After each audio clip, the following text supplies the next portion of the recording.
I have the power. Hey bro fans, this is Todd, and I decided to go see the movie again. I saw it with my sons today, and this time the theater was not empty, but it still was not full. But it was still a whole lot of fun, and I broke down the whole entire movie, and let's discuss the whole movie in its entirety from beginning to end. So let's go ahead and get started on it. So let's see here, get my PowerPoint running. So let's break it down. So here we go. There are three main acts. Now you could break it up into four, but we have the origins and the exile, the return to Eternia, and the final battle. Now technically there was almost two battles in that final battle scene, so you could break it up into an act 3 and an act 4, but we're just going to combine that whole final battle into one act, and that is that final act battle, which was actually kind of like two battles. You'll see. Let's break it down. So let's go and first start with the origins and exile. So act 1, origins and exile, is the legend of Eternia, the weak prince, the life on earth, and the HR department, and the sword's return. So the first thing is hilarious. He's telling us this story about this beautiful planet and how magic exists and everything else. And then as he gets through the whole entire thing, you see him get stomped by his own dad, and it's just awful, all the things that happens to him. Let's go and talk about it. I'll break it down. Sorry, I'm jumping ahead of myself. So it first starts that he's telling us the lore and the power sword and everything else about it. And then there's the part. And then his flashback reveals the young uncoordinated Adam failing in combat training. Man-at-Arms is harsh on him, trains these to prepare him for war, and King Randor, his own dad, exposes deep disappointment in Adam's weakness. And it's such a horrible, sad scene. And I'm sitting there watching it with my boys today in the theater, and I'm looking at my son's face to see his reaction. And he's just like, oh, it was so horrible to watch King Randor not turn around and look at his son standing back up, as Man-at-Arms keeps saying, when he turns around, he'll see you standing. When he turns around, he'll see you stand. And he never turns around. You got the whole sad thing going on. It was bad. And then, of course, after that, we have the exile as they're running and they're trying to basically get away. And the sorceress sends Adam into exile in order to escape from, get the sword away from Skeletor. And it's kind of some interesting build up there in the scenes and how it all works, and how Adam first grabs the sword as a kid. And I remember when I first watched it with my wife on Wednesday, I was thinking, is he going to turn into He-Man now? From this kid to He-Man? And I saw my son's face, and he was thinking the same thing. And my grandson was sitting next to me too, and he was kind of watching it, and he's kind of a He-Man fan now, and he was kind of wondering, what's going to happen with this whole sword thing. So then Adam is on Earth, and he spends 15 years on Earth, and he's struggling to blend in. He attempts to explain his past, and at one of the times he's explaining it to this blind date or whatever it is, this woman, and she's just like, ooh, you're crazy, man. And even his roommate thinks that it's, trauma induced. And it's kind of messed up, because when we're kids, right, we watch something and we start telling people about, hey, da da da da da. And I remember as a kid, reading the Micronauts and stuff, and, talking about Prince Argon and everything else and all this stuff, and it's just kind of funny how, this could be some delusional person, living too much of this fantasy life. And then you see his room, and his room is covered with posters that he drew of all these things and artifacts and the swords and Ram-Man and Fisto and all these characters from Eternia. You start to wonder, is just this all in his head? Is this really something that actually happened to him, or is this just him dealing with trauma? And that's what, of course, what his roommate thinks too. Now Adam knows is real, and so he keeps pressing this, and he feels, completely out of place on Earth, which makes total sense. But there's some pretty funny scenes that are set up. So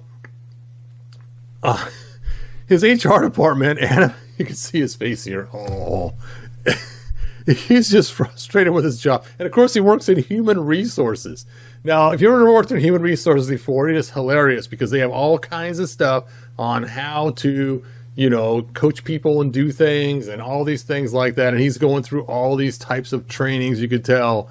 And it's just kind of funny. Well, his boss, Susie, she is quite something else. And she basically gives him an ultimatum. The ultimatum is either stop obsessing over the swords or face termination. Now, as she's telling him this, his phone buzzes. And it's somebody saying, hey, I found your sword. And so he's sitting there, he's looking at it, she's looking at it, and he slowly moves his finger. And she goes, I can see you moving your finger. And then he eventually goes to find his sword. And it's funny is, some guy texts him, $300, sword's yours. And he goes to this place, and it's funny. It kind of reminds me of Bobacon. I used to go to Bobacon when it still existed, because they didn't have a He-Man statue, but they had lots of other statues. They had an actual Wonder Woman. They had Han Solo frozen in carbonite. They had I think they had a Yoda there too. I know they had a Darth Vader. And so it's kind of funny when you think of this. And here's his sword stuck into this statue, and it's Torak.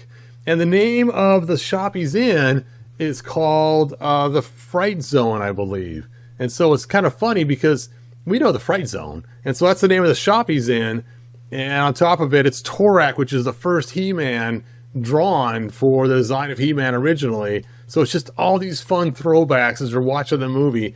And if you know the history, it makes it even more fun to see all this stuff.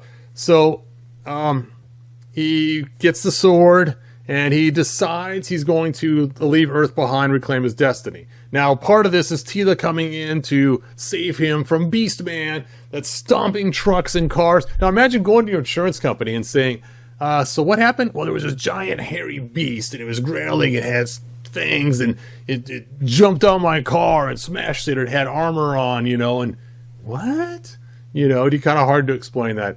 But, you know, so he goes with Teela to go back into time, into to Eternia. Now, it's kind of funny because as a kid, I always liked Peter Pan. And so it kind of reminds me of Neverland, you know, Second Star to the Right or whatever it was. I forget the whole direction. See, that's why I can't go back to Neverland, because I forgot how to get there. Now I'm in trouble.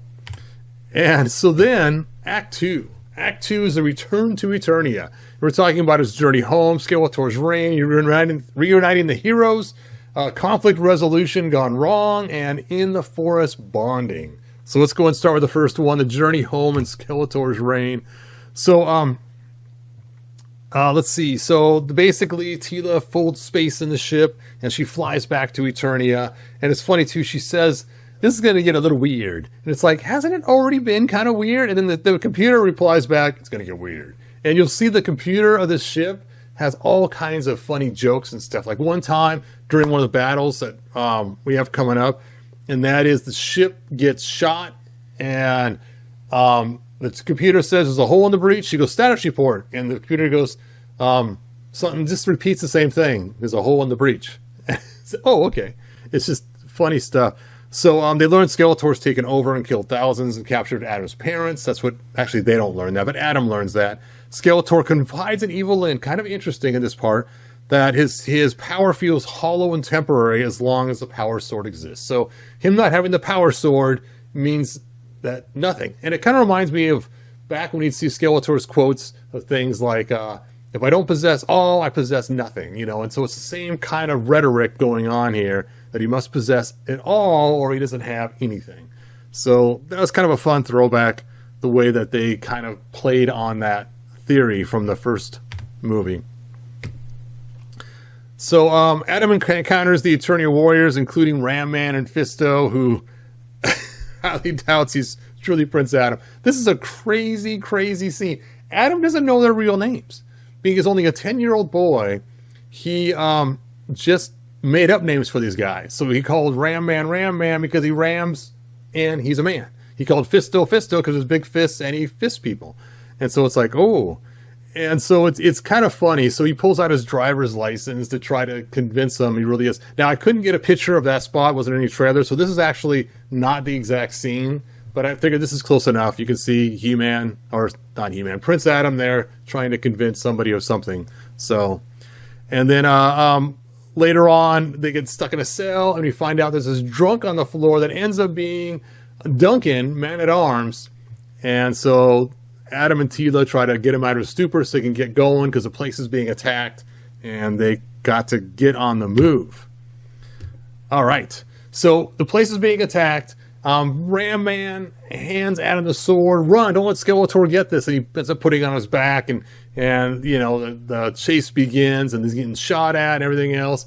And finally, they get on this bridge, and Trapjaw's there. And he goes, Trapjaw. Now, of course, Trapjaw's not really his name, but he finds it intriguing, so he has the guy stop. He goes, hey, let's talk about this. And starts to do the HR thing, you know. And so it's kind of funny, the conflict resolution. And of course that fails, and it forces the team to engage in combat. Now, it's not really the whole team yet. It's mostly just Adam and Trapjaw going back to back. And then, this is hilarious. My grandson next to me, he's yelling, use the sword! Use the sword! Use the sword! And while he's saying this, he's in his seat, he's just all scrunched up, getting excited, waiting, knowing something's going to happen during this fight, you know, and Trapjaw takes his claw and slams it on the ground and rips it across the ground. So Prince Adam knows he's in trouble.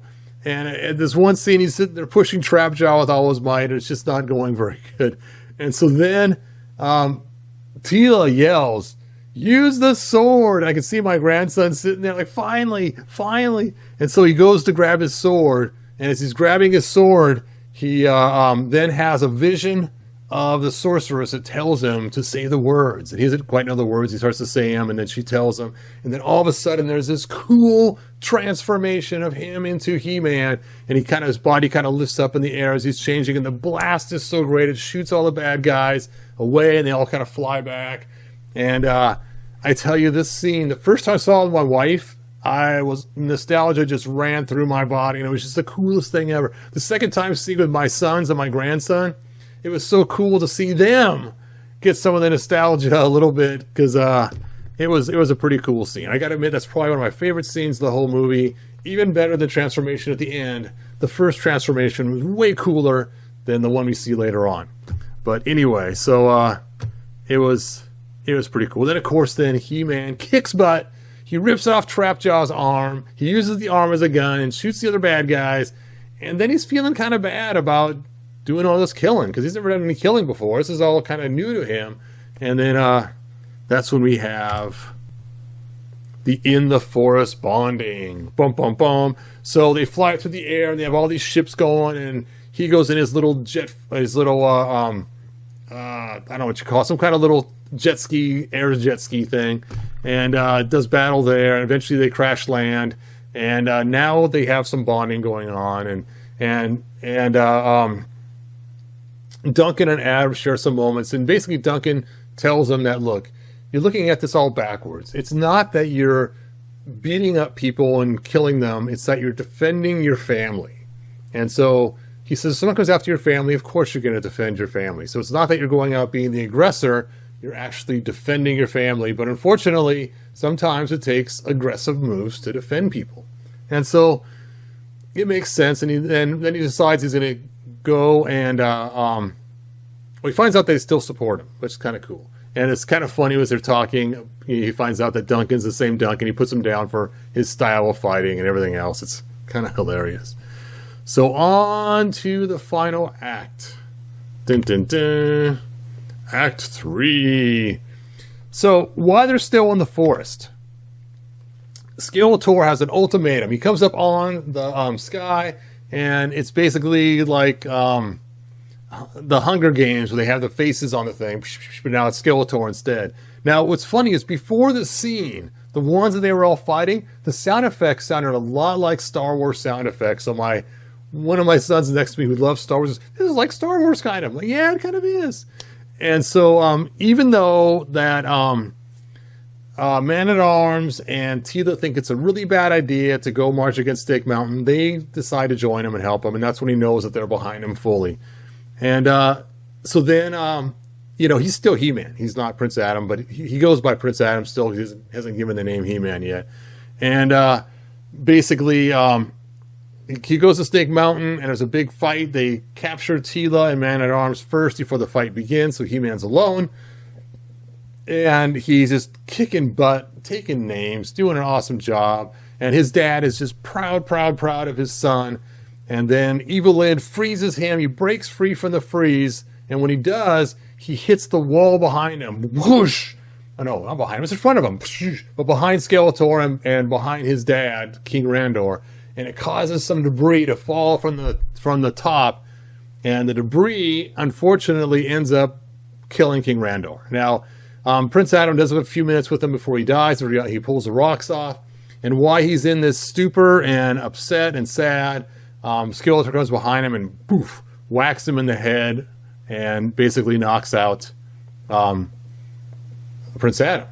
Now, we don't know how it happens, but Prince Adam's thrown back in the dungeon, but not as He-Man. He has his pink shirt back on and his shorts, and his pants, and his Apple Watch that he wears on his left wrist. So, there we go. And now Skeletor has the sword, and he's thrown in the dungeon without his power, without his sword. And I don't even know how he turned back. I don't know if he got whacked so hard, he got the He-Man knocked out of him like we see in the 2000X episode, or what happened, but somehow he turns back into the unpowered Prince Adam, because the He-Man's name doesn't exist yet. So Adam shares an emotional tearful reunion with his mother, and he lets her know that dad is gone, and it's a pretty touching scene at that point. But it's a pretty good scene. It's a pretty good scene. And again, my grandson is in his chair, just all scrunched up, his legs were kicking, and luckily no one is in the seat in front of us. Somebody was at the beginning of the movie, and they moved because they realized this kid's going to end up kicking their seat. But I'm glad they did, instead of having this altercation at the theater about my grandson kicking their seat, which my son kept trying to stop him. Knock it off, knock it off. But anyway, he got excited about these scenes, of course. They were good scenes. All right.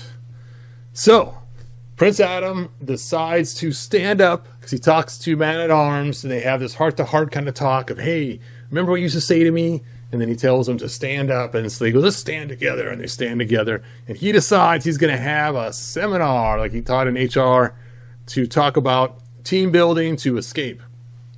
And he kind of rallies them up, and this is kind of a fun scene because he finally gets them to take their nicknames upon themselves. And he goes, you're Ram Man because I ram, and I'm Fisto because I fist, and he got Mecha Neck, and he starts telling them all their names. And this one lady, I forget her name because you pushed me, and it's just kind of funny stuff. And then lo and behold, Man-at-Arms has some little plug that will turn the droid that was with him this whole entire time into a battle droid.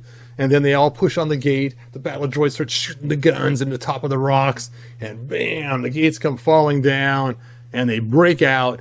And they make their way back to ships to go to Castle Grayskull and stop Skeletor. Let me see what my next frame here is. Yeah, I've gone too far. That's okay, though. So they get all the way back to Castle Grayskull. They take out all kinds of cool weapons and ships and blam, blam, blow up the bridge on the way there and all the guys. And then Prince Adam talks to Battle Cat and tells Cringer, hey, you're Battle Cat. And so they hop on the back of him and they ride into Castle Grayskull, and the battle continues as Prince Adam rolls past Skeletor, grabs his sword, and we just know he's going to change right now, right? No. Instead, he fights as Prince Adam without the power, with the sword in his hand for a while, and then Skeletor takes and he blasts with his Havoc Staff, this big old blast, and it hits the sword. The sword's being held by Prince Adam, and all of a sudden the sword starts to give way and just shatters into a bunch of pieces, just like Thor's hammer. And then Skeletor puts his hand on Prince Adam's head and starts to read his mind and starts to mind assault him, basically, and take him back into his past memories of his bad dates and his roommate and his HR and everything else. And it's funny. Oh, the gym is the first one he goes to. And it's funny because in all these scenes, Skeletor is wearing clothes that matches the scene. So in the gym scene, he has a hoodie on, and in the date one, he has on like nice date clothes. And in the HR place, he has on an HR power suit. And it is funny.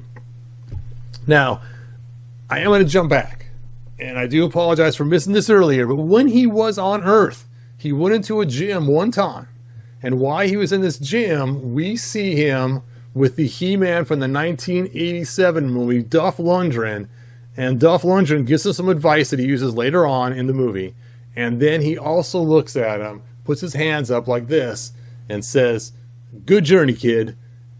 And so it was like, yeah, good journey, kid, you know. But anyway, that was a previous scene, and now I'm out of order. But let's continue on. So he gets these psychological vision attacks from Skeletor, and Skeletor's putting him down, and basically makes him feel like a failure, that he is just a nobody, and that he has been either teased his whole life by bullies or felt sorry for by everybody else, and he is just this lowly little guy, either made to be bullied or made just to be, people feel sorry for him because he's such a weak runt. And then while he's in his apartment, in his visions, the sorceress comes to him and has him repeat the words, and of course he says, "I have the power," and she goes, "You are the vessel, that's why I picked you, not just because you're strong, but because you also have empathy and all these great traits along with that." So then he realized he has the power. And since he has the power, he ends up revitalizing himself, pulling the sword out of his chest that's broken in half. And then the sword rebuilds itself. And then Adam channels the magic and transforms physically. And then, of course, he totally kicks Skeletor's butt all over the place. And at first he tries to talk to him. You know, tries to use his empathy and humanity to try to talk to him, his HR skills. And Skeletor puts him down yet again, saying that you don't understand the power or how to use it. It's bad. Bad, bad, bad. So that is kind of how this ends up. And then, of course, he blows up Skeletor at the end by grabbing his Havoc staff. And then I think the way it worked was his hand was on it. Skeletor was blasting the Havoc staff, and it was repelled back through, and then blows up Skeletor, and on his head just kind of rolls a little skull eventually on the ground, and that's about it. So that is the end of the fight. And then 6 months later, we see Teela dressed in her normal Teela clothes that we see like in the cartoon, and they're all talking and all kind of laughing around, and they all laugh like this, ho, ho, ho, just like the cartoon. And one of my sons looks at me, whoop, not the end yet. One of my sons looks at me, and he's like, what? And of course the cat's doing the same thing that my son's doing. And I said, they did that in the cartoon, because he didn't know the cartoon very well himself, and so it was pretty funny. And then Adam assigns the nicknames to the team because Teela didn't know, and so Teela goes, "What the name do you have for me?" And he kind of looks kind of sheepishly, and he goes, "Warrior Goddess." And then, of course, they start to bother him, both Man-at-Arms and Teela, and said, "Okay, we know you made a name for yourself. What is this name you made for yourself?" And he's really reluctant to say it first, and finally he goes, "He-Man." And everyone kind of laughs about it, and eventually it kind of sticks. They kind of like it. So then there is an emergency. In this one place, the new Roboto has a little light going off saying, "Hey, the Avion, needs some help." And so he runs off like he's going to go secretly transform. And they're all standing around going, we know who you are. Do you want us to, they ask Man-at-Arms, should you pretend like we don't know? And yeah, pretty much pretend like you don't know. He's let him do his thing.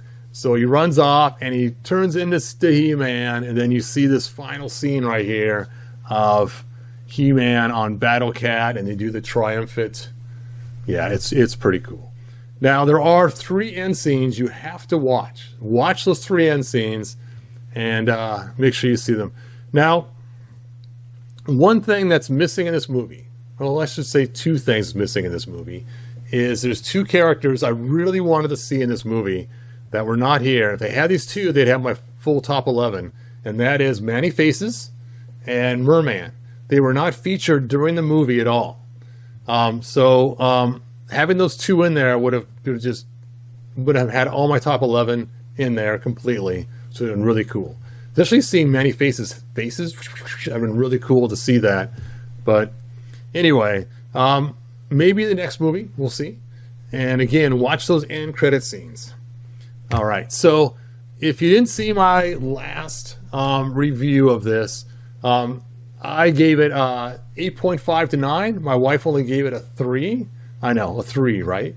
And my kids today, the ones that saw it, the 2 boys and my grandson, they all gave it pretty high rankings. And I did ask them the one question, was it better than Ragnarok, which somebody asked me last video, and they both said no, not as good as Ragnarok, but way better than they expected it to be. And one of my sons did see the 87 movie, and he goes, yeah, way better than the 87, way better than the 87 movie. So that's pretty much my take on this. So thanks for joining me. I know it was kind of a long ride through the whole story and all my things about it, but it's actually a good movie. I actually enjoyed it more today than I did on Wednesday, but I really enjoyed Wednesday seeing it the first time and not seeing any of the trailers or previews. I suggest if you're going to watch a movie and you know you're going to watch a movie, avoid the trailers. It makes it so much better because everything's a surprise. There's a couple things I already knew was going to happen because I've seen some of the figures ahead of time, but everything else was a huge surprise to me, and it made it so much more fun to watch. One big surprise was that Earth was not a long time. I knew they're going to be on Earth because I've seen that in a lot of the pictures and stuff before the trailers even came out. But the Earth scene's only about 20-25 minutes. It's not that long. See the movie. It's great. If you're a He-Man fan, watch it.